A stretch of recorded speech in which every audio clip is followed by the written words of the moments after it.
10 toxic elements of ethnic studies. Yeah.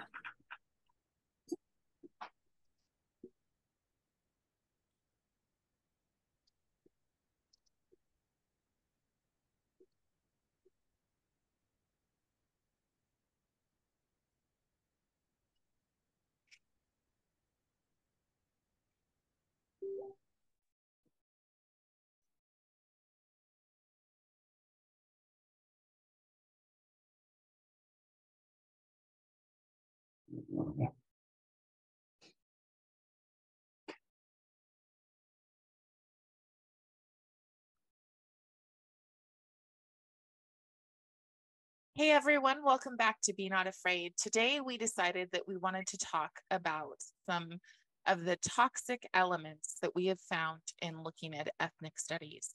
We have been researching and have found that these are pretty common among every type of curriculum that you can find.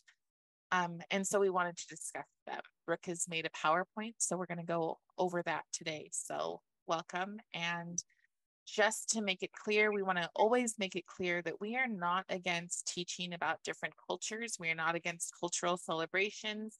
What we are against is the liberation, the anti-American view that is part of the very definition of ethnic studies. So go ahead, Brooke. Thank you. So the main thing that I've been looking for is where's the evidence that backs that this type of teaching is going to unify people and it's going to help people. And the biggest thing is our history and what's behind it. So this is a picture of two walls. And obviously the first wall is the wall in between the Mexican and United States border. And then the second one is the wall that's divided East and West Berlin. Now, what's the difference between these two walls? One wall has people who are trying to get into a country, and another one is keeping people, so they're trying to get out of their own country. And another one is making sure that people cannot leave their own country. Yes, so communism, it's very obvious that if you have to keep your people in, that it's not working.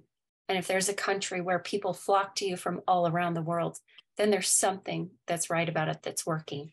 And that's being ignored when they're teaching ethnic studies. This very fact, the historical importance and benefit to the American system is completely being ignored. So today's ethnic studies has the bad version of ethnic studies that most people aren't aware of have two main components, and that's for social justice and for equal outcomes. And I'm going to clarify that. When we say the bad version, what we mean are liberated ethnic studies, otherwise sometimes called action civics. Mm-hmm. And so in order for these two things to exist, then they have to first stomp out inalienable rights and individual liberty, because those things cannot happen if you have forced equal outcomes. Somebody has to decide what those outcomes are and who merits them. And in order for that person to decide, the individual cannot. Therefore, individual liberty and inalienable rights are gone.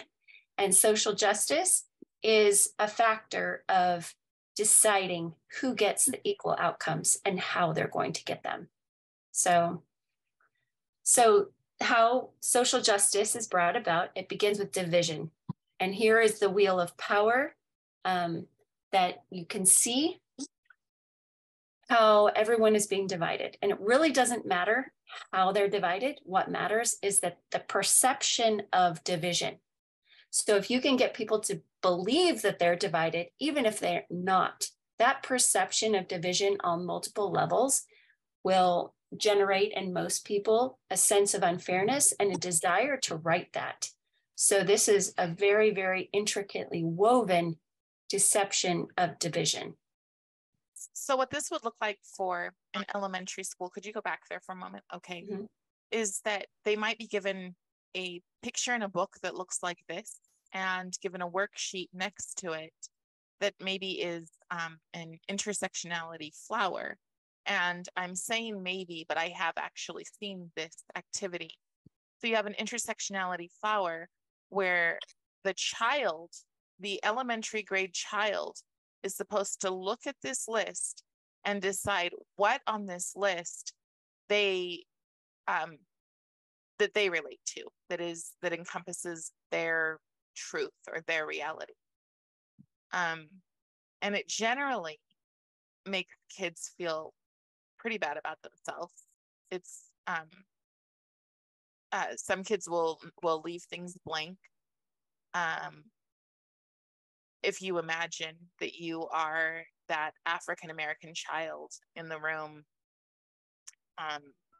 and how far away you are from power, it's very quick and very, very immediate. And then if you are an African American child who is adopted, then a lot of your power, you're unpersoned, as Brooke and I were discussing earlier. This can deperson you, and just put you into boxes. Well, and that's what happened to my son at work, because he's Black with white parents. His supervisor, who was Black, said to him, you have white parents, you're not Black. And so all of a sudden you don't exist. So those labels are really only for people who fit the narrative completely. And if they don't, then you have no identity. So. What is this? So you have power because you drive? I'm just taking a look at some of these.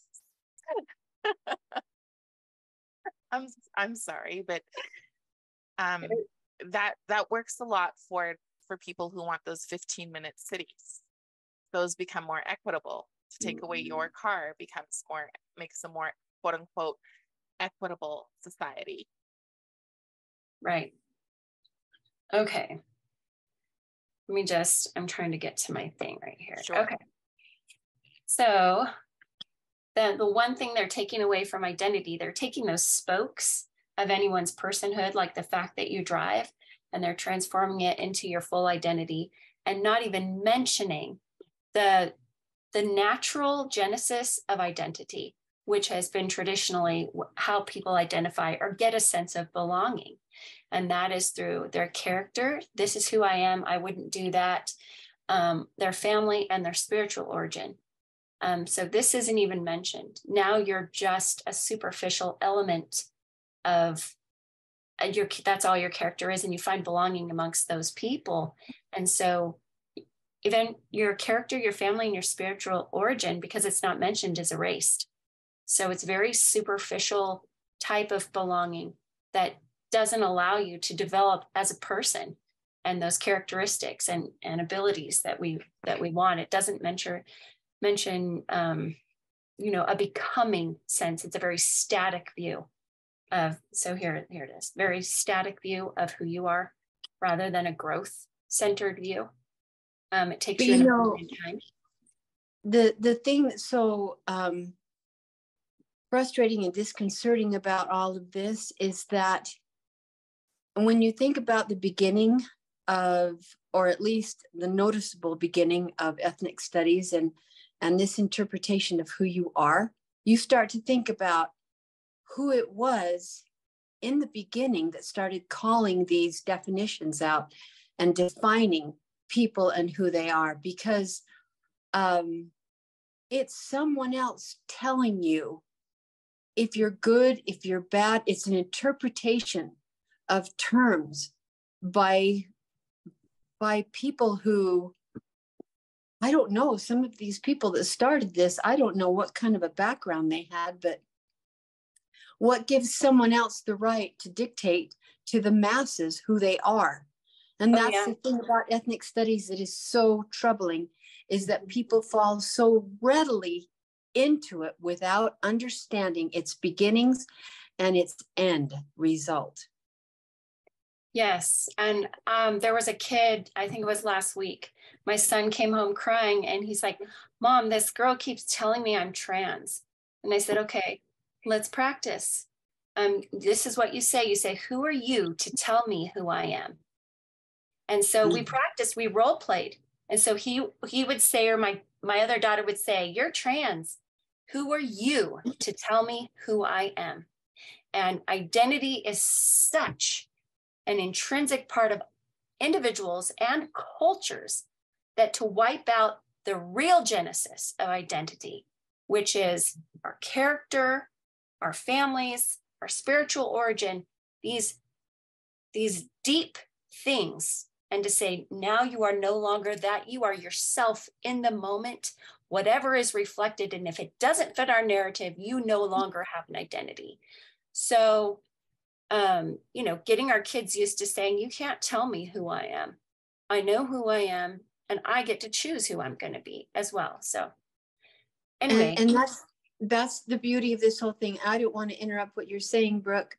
But when you go back to the concept of communism, Marxism, whatever you want to name it, those civilizations, those governments have failed miserably. And the irony of the whole thing, that they're trying to dismantle the United States government and how it has worked in the past. But the irony is those people in those governments have fled to the United States to escape that mindset. Mm-hmm. Yes. Well, go ahead. Go ahead. What I always come back to is that they are reducing people down to pawns. They are reducing people down to something that they can use.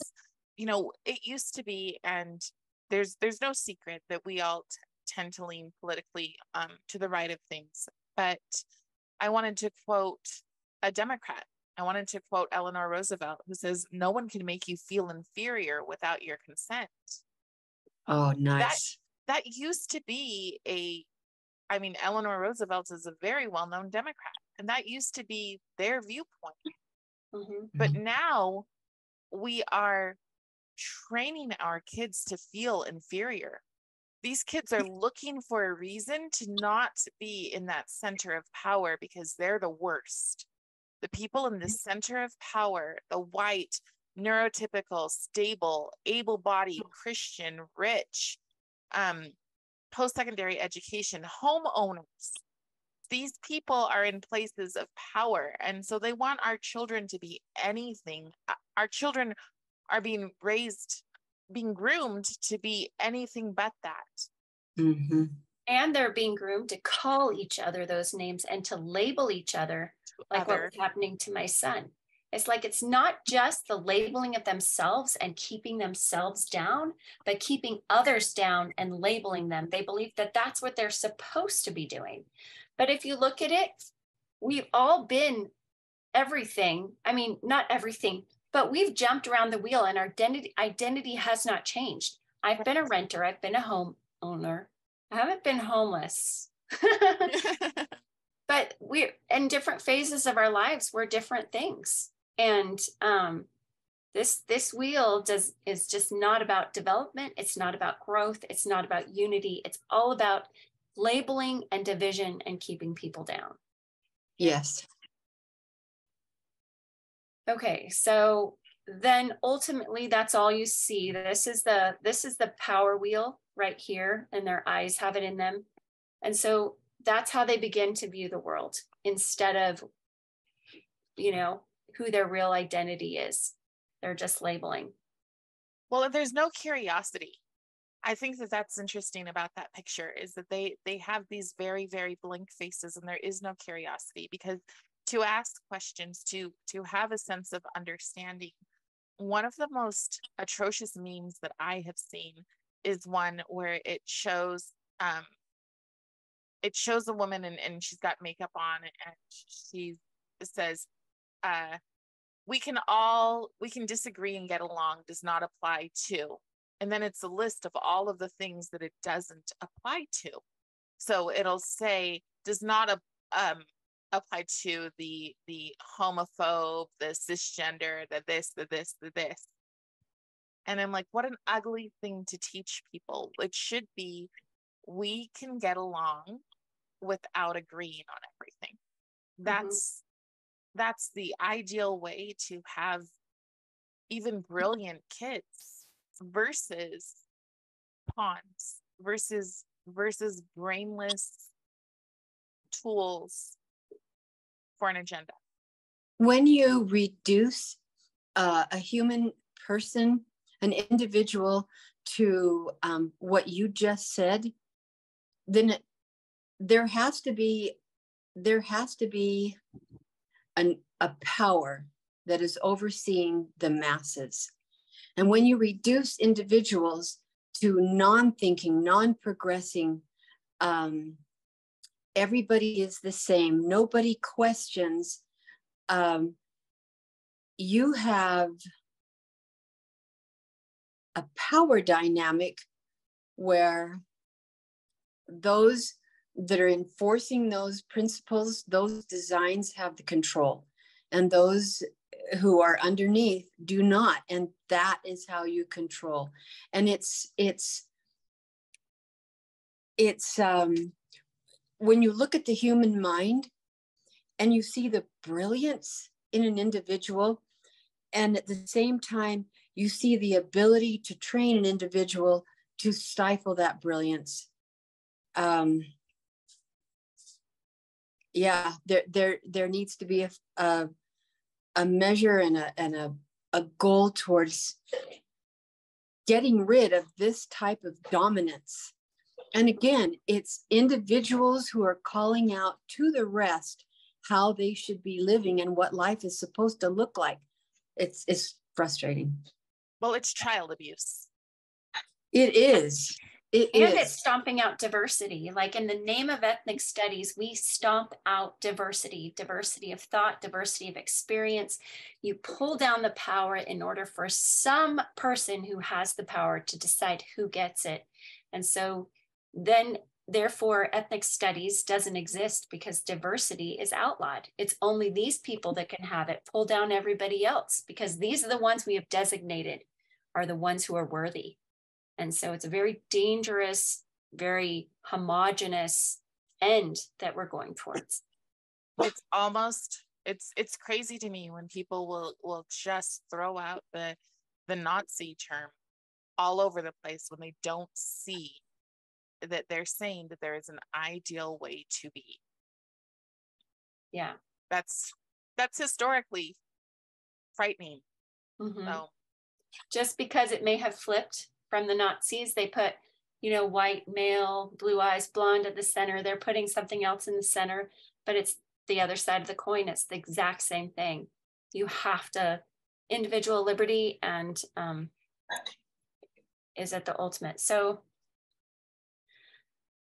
anyway, after they divide the people into power stratified identities, dissatisfaction is bred through propaganda that relies on withholding information, misrepresentation, and lies about our noble American heritage that has existed as a constitutional republic for 200, I think it's 37 or 57, I forget, years. Filled with dissatisfaction, students are taught to disrupt and dismantle the oppressors, aka America, and any who hold the values upon which she was founded. So this is the end goal, because America is lumped in as the oppressors, along with the white males who did it. And so this truly is an attack on America and its ideals. And America is the guarantor of diversity because it guarantees inalienable rights and individual liberty. So, well, and it goes further than just America. It's Western civilization. mm-hmm. So that's why the same thing is happening in certain places in Europe. That's why this is happening all over, because the goal is to remove any of the principles that have made us, that have anybody as a sovereign nation. Any nation that's sovereign, they want it to be gone so that it can be under a global control, which is why we hear right. types of words like global citizen. Right. Yeah. Against the opposition, those people that are trying to hold the cards. Mm-hmm. And so in order to truly have ethnic studies, ethnic diversity, you have to first have the foundation of America, American liberty, inalienable rights. Otherwise, it's a communistic thing. So I think that's the core of what we're trying to do. So now we're trying to identify which elements make ethnic studies toxic. And so if you see any of these elements in an ethnic studies program, then you're going towards toxicity instead of unity, which is what most people want in ethnic studies, is unification and celebration of different cultures and love of that. But by introducing these things, you're making it toxic. So we're just going to look at the ideology of whiteness. And this one is that whiteness is race, privilege, and you have more power, more resources. It doesn't matter if you were born penniless or you're homeless. If you're in the Ozarks, your skin color is determining the truth of your existence and your experience. You can't stand up and say, actually, I was abused and it was really hard and I was white. And so, well, you don't fit the narrative, therefore it's not valid. And this is really erasing people with this. So the only measurable sense outcome that you could have for this is equal material outcomes for every single individual. What's to resolve the ideology of whiteness? Communism. So if you can't make that leap. But only for some, right? Because we're watching our Congress, we're watching all sorts of people get raises while the rest of us are supposed to become a place of equal outcomes. Yeah. Gender ideology is also in there. It's divisive. It's divisive between traditionally held beliefs, most of America, and the new generation that believes this propaganda. It's also divisive from biology and from what actually exists. It's an unrealistic science. It's a pseudoscience. So introducing these topics that people believe wholeheartedly that have no basis in truth is a great way to get people to come on board and believe further lies. So this also, introducing this, yeah. Also, it is it's divisive in families. There's so many parents who are really genuinely struggling because they know that if they hold on to truth, they can lose their children. And literally in California and Canada. Literally in California, but there's also teachers who will put signs up on their doors that say, if your parents don't accept you and affirm you, I'm your new mom, I'm your new dad. So emotionally, they will still, and dividing the family is important because people will fight for their families. So if you have a war going on in your home over something, these are the people who either gave birth to you or brought you into your home as this baby and believed all of the potential in the world for you. And they want only what's best for you. And you're being told that they're against you because you have been told a lie.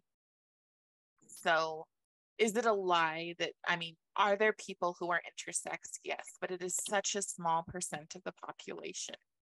And there's also the whole part of the thing that people aren't being told, which is there's a huge amount of people that are detransitioning. And then usually they come back and they're very angry at the institute, which is oftentimes a school that has told them, I will support you, I will affirm you, I will be the new person for you. And then they have to live with shame.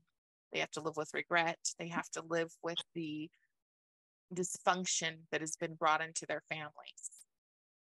And their bodies, their dysfunction. They can no longer function as a male or female if they've had surgery or hormones.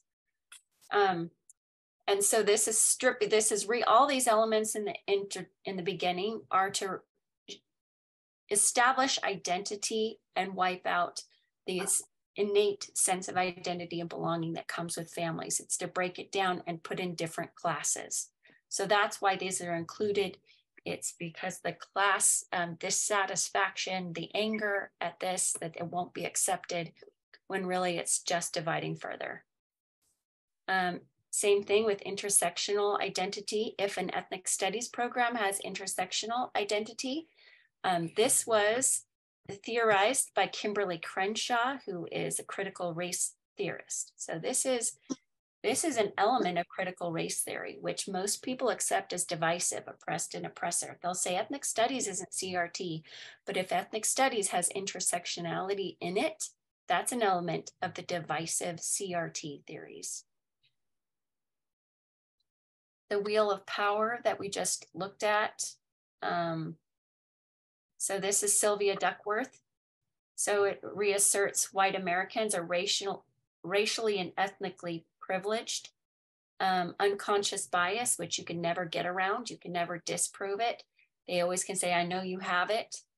So shaming people and putting them in a non-growth mindset, this is who you are. You have unconscious bias, and assigning negative characteristics where they may not exist.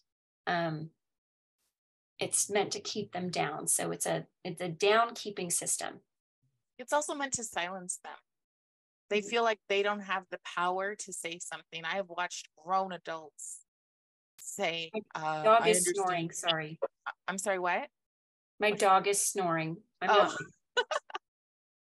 Okay, go. You watched grown adults. Yeah, I have watched grown adults sit in a room and I'm talking prestigious, I'm talking about senators, be in a room and say, I know I shouldn't speak because, and then it just immediately empowers the minority to say, that's right, you've been speaking for over 300 years.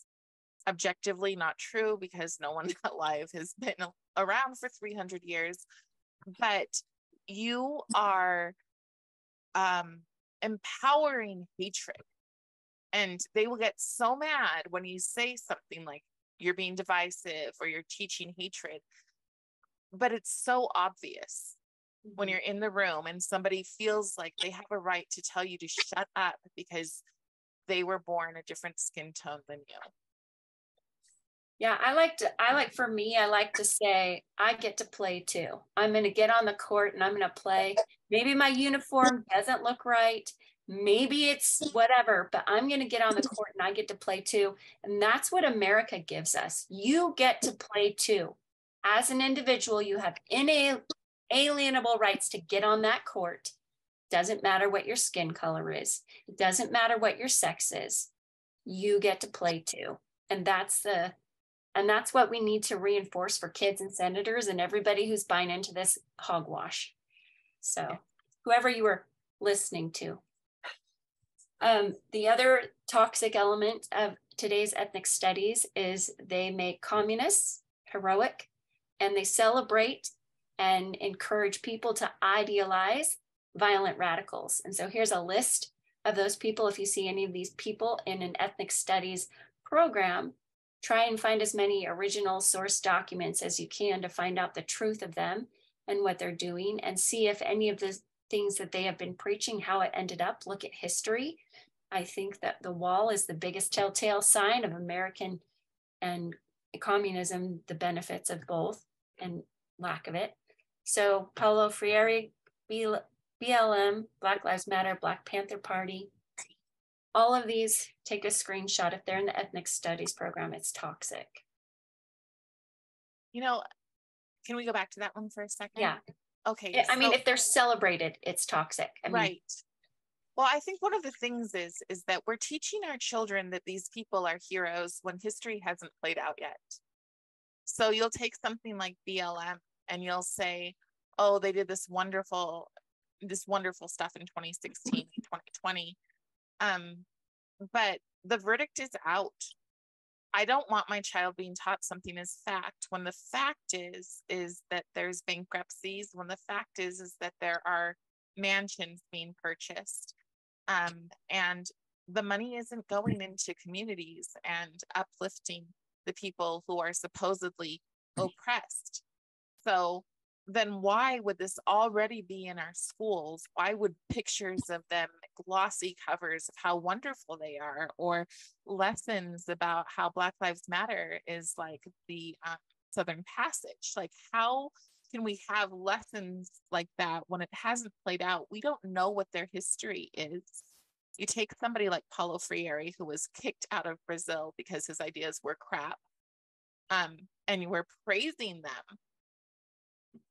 Robin DiAngelo, has not played out yet. You know, Cindy, oh, go ahead. Yes. You know, Carrie, and whoever is listening, I'm going to step back and I'm going to be an educator right now. Okay. Yes. And I'm listening to this and I'm seeing all that Brooke has brought out, which is incredible. But if I step back a minute, and you're asking how are these people being qualified to be able to teach about them, we haven't seen the end result. They're not teaching American history like they should anymore. And without that background, that knowledge of who we are and why we came to be, I mean, the very reason this nation was formed, we're not teaching that. And without a clear foundation, it's like teaching children in the home. Parents, if they're going to have children, they need to take that responsibility to teach those children principles, truths, character building exercises, so that they can establish who they are. Without that, they're pliable. So that's why this is able to work like it is, because they have taken history out of the schools the way it should be taught. Yeah, it's just another. And they're taking down, I'm sorry, they're taking down the very monuments that remind us, like the flag, that remind us who we are. And this is a deliberate effort towards this global control, which is communism or worse. So it's making mindless, mindless monkeys. Can I say that? Because they're going by the rules that have been given them, and they're judging people, and people who were once friends are no longer friends in some areas. Well, I'm wondering what other groups in when we used to teach history, American history properly, what groups were celebrated? I don't remember the Republicans. So the Republicans group was really great because they wanted to free slaves, you know.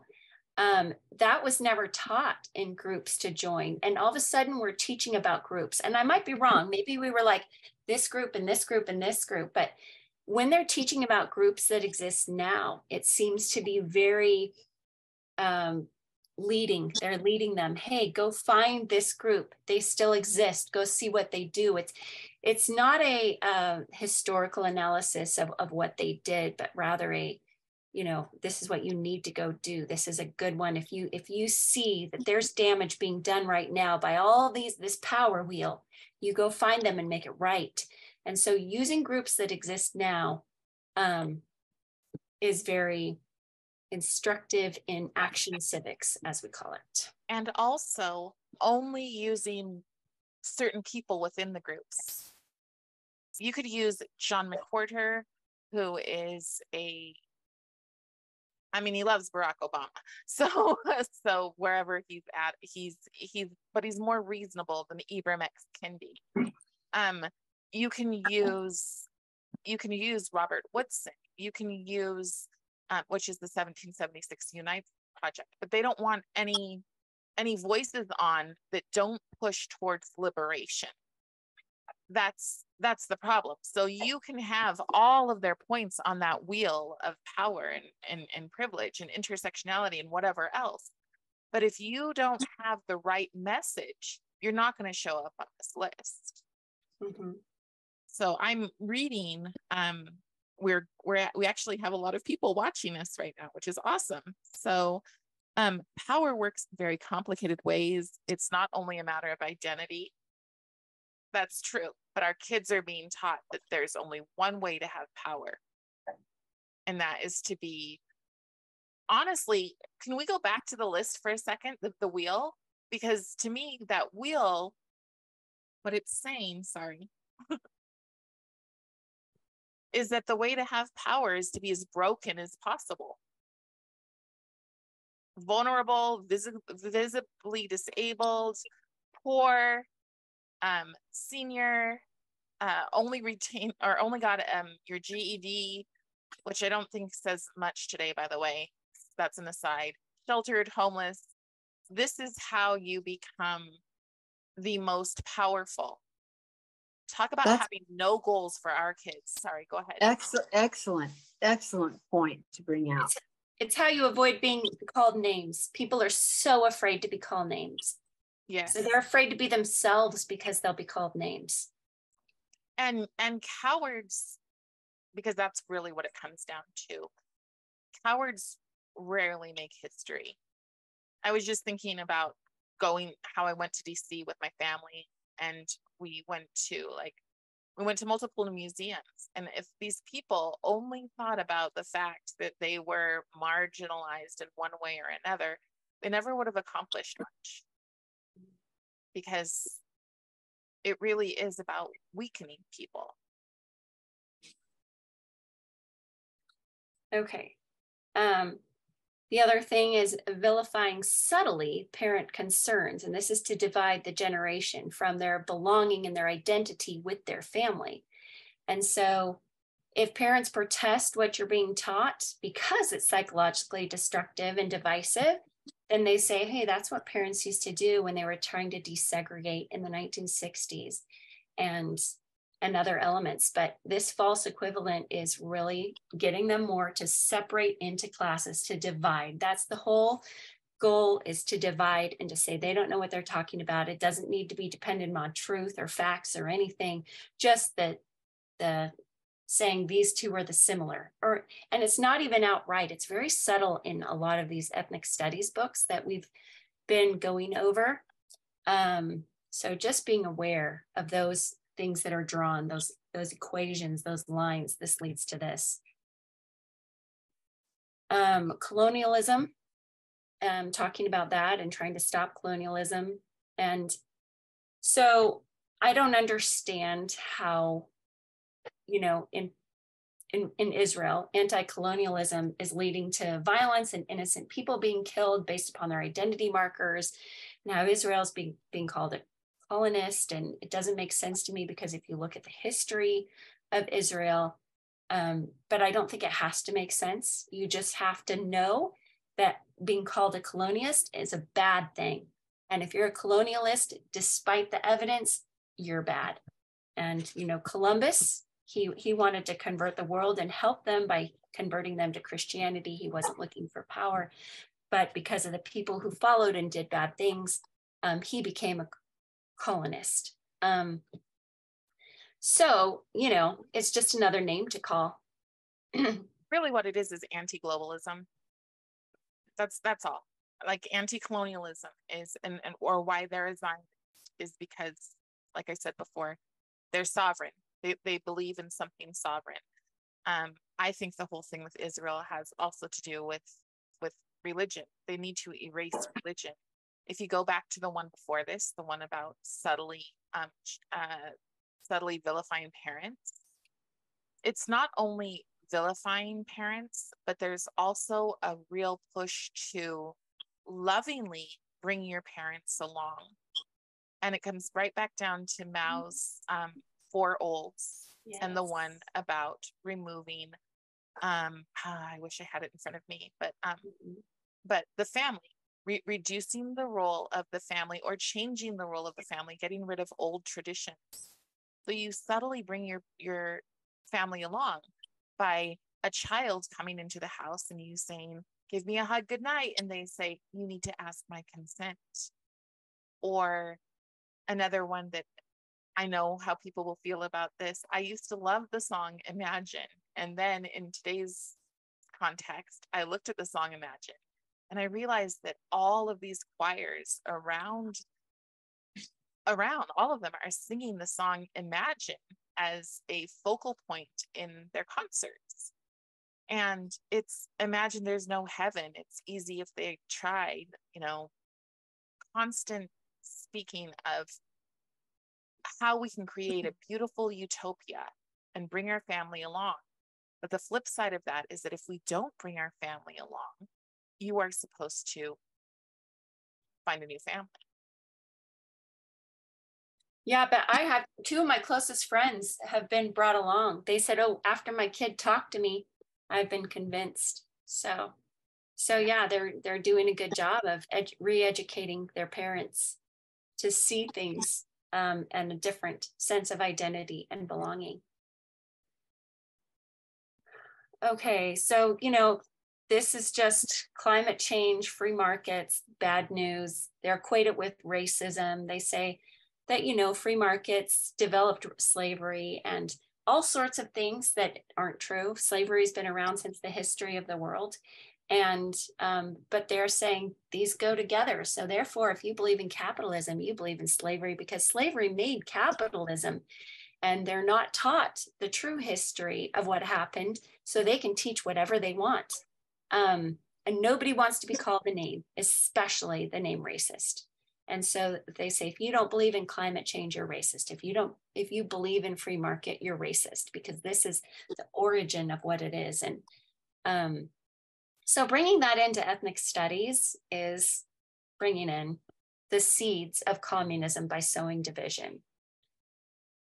And it's such a tricky thing, because BlackRock, Facebook, Microsoft, there's a huge list of all of these companies that that sponsor our education system, that have pushed in the CRT, the SEL, the all of these things, and they are capitalists. They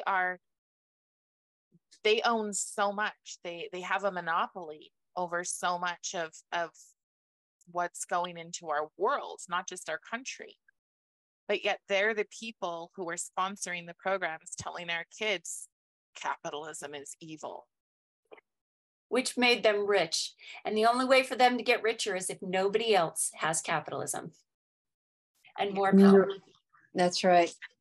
That's right. I'm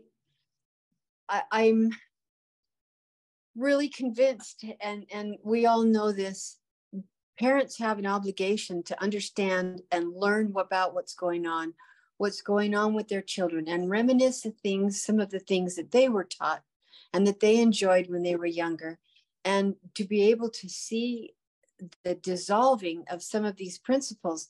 And yet I think too many people are complacent with what's being taught and said, because we've had so many good things that we cannot imagine life without them. But if this keeps going like this, the powers that be, as you just named, will be the ones that benefit, and everyone else will suffer. So parents need to take a hard line on this knowledge and understanding of what's going on in their child's classroom, and these new programs that are being set up and distributed in the schools.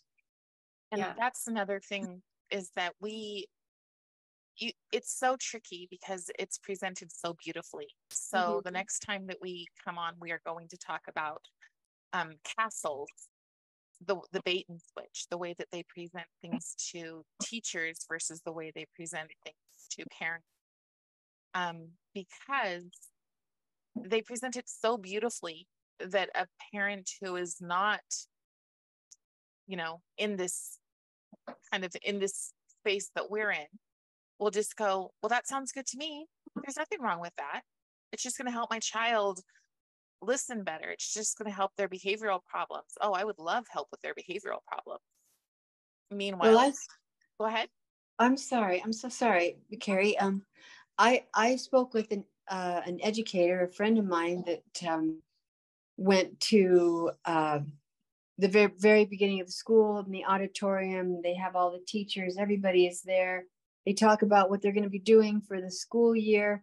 And they brought up all of these things from CASEL and SEL. And I asked the individual, I said, so how did all that sound to you? This is an educator that should know better. And yet somehow it escaped so many. But he said, hey, sounded great to me. I'm going, well, you better look into it a little bit more. Yeah. So I'm just going to end, because there is a solution that I want to show, is the Civics Alliance standards for K through 12 civics teaching. And I just want to make people aware of that. It uses original sources, and each year what they should know, because The way you combat this is you know the truth and you understand the foundation of our country and why it works. So then the last thing, they dismantle systems. So if they're looking to dismantle systems, if they're looking to create kids to be activists and protest, it's to take down our country. And then this is basically what we need to do to truly protect the diversity of cultures and ethnicity is we first have to protect the American identity and culture because it has the elements for freedom of expression that we need in order for all of these cultures to exist. And American culture is based on individual liberty, family, and God as the fundamental genesis of identity rather than the power wheel, which is determined and enforced by a state entity. I see no other way, or by a powerful entity. And then freedom of religion, speech, press, and arms. And this leads to true ethnic studies. So America is the genesis of that. Then I have a one pager, and I want to show you, I just have to open up my screen really fast. One of the great things that we can teach our kids, and let me just, it's called Civics Alliance, and they have free standards for K through 12. And just a second, I can't find your screen. Okay, so this is, they have K through 12, so we're going to look at 12th grade. But these are the standards that you can use, and just go to Civics Alliance, and it's a free download that anybody can use. They have a toolkit for to get it passed as state standards in any state. And these are what should be taught in the 12th grade. So the nature of citizenship, and then if you go through, you can have the examples of original sources that you can study, such as the Magna Carta, Laws of Virginia, the Mayflower Compact, which I really love because what can you use that isn't tainted? There are so many resources out there that are tainted with these 10 elements that we just reviewed, that how can you find something that truly supports American freedom? So I'm just going to show you who created Civics Alliance. It's called American Birthright.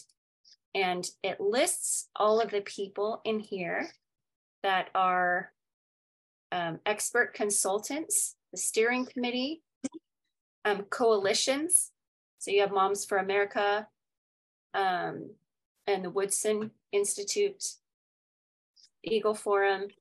So this is a really great standards, and these are what should be taught at each grade level to have that foundation, to be able to reject the seeds of communism that are coming through in many of the programs that our children are receiving in schools. So I want to answer that one because I had somebody tell me the other day, how can you say that you're against indoctrination? You just want to replace the indoctrination. And to that, I would say yes. Yes, we should be teaching our children. It's our responsibility to teach our children what they need to learn and to be productive, contributing members of society and to live healthy lives. And what I mean by healthy is not fragile, not learning how to keen, like the religious kind of crying type of things, not becoming drains on society. That is our responsibility to teach our kids. And so teaching them to love a country that will give them so much if they protect it. It'll give them so many opportunities if they protect it, is something we should absolutely double down and say, yep, we are trying to teach our kids these things because these things are good. These things are true. Mm-hmm. And these things are proven. Exactly. Those are my exact words. I'm like, the difference between indoctrination, different flavors of indoctrination, what differentiates them is proven truths. There's a wall. If the wall is to keep the people in, it's a system that's broken. If the wall is to keep people from running into it, you have a system that works. And that is, are you going to teach true principles or not? Proven principles or not? And where's the basis? Where is the proof that your system is going to generate utopia? There is none. You just have the failure of communism in the history books. Lynn, do you have some thoughts? No, you guys have summed it up beautifully, beautifully. Proven truth. I am so grateful that you guys have come on, and I'm so grateful for the people who have watched. Yay, we have people watching us. I just want to see if there's anything that I should read. I've been trying to follow. I cannot pronounce that. Trebizond music. There are some interesting ways to understand power, like Robert Greene's book about the 48 laws, but that wheel is the most vulgar kind of Dilbert Boss dogmaticism. True. It's true. Like they're teaching these very, very vulgar things to our kids. And I can't help but believe that the people in power, probably in another country, are sitting back and laughing at how we are destroying an entire generation. I'm certain. And then Camp Army Brat said, don't forget SEL. Trust me, we will not forget SEL. That is that is something that we talk about all the time. And like I said, probably tomorrow, if not Friday, we will jump on and really go through Castle. I recommend that anybody does that, and don't go to the parent site, because there's literally a page that says how to sell SEL to parents. You want to go and watch what the teachers are being trained to do in that program. Mm-hmm. Can I say one thing before you jump off? Mm-hmm. Vladimir Putin, I heard him speak the very same words, and he's not the only one that has spoken out what a laughingstock this country is under what's taking place with the citizens and the youth here. They're not doing it there, but we are a laughingstock at this point for we're allowing to happen. Yeah, I just interviewed somebody who came from China, and what they're talking about as far as what their TikTok looks like versus what our TikTok looks like, what their standards are there. The standards are perfectionism, and he really goes down. I highly recommend anybody, side note, go and watch that interview that I just did with Alvin, because what he says is that communism, when you're younger, it teaches you be kind to everyone, be tolerant, be this, but if somebody's beneath you, shame them. That's exactly what we're being taught. Yeah, I was gonna say, does that sound familiar? Yeah. All right, my friends, thank you so much, and I will see you next time. Thank you. Thank you both.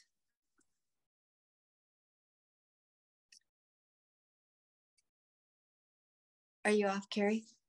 I'm here. I'm just off. I'm gonna stop recording. Okay.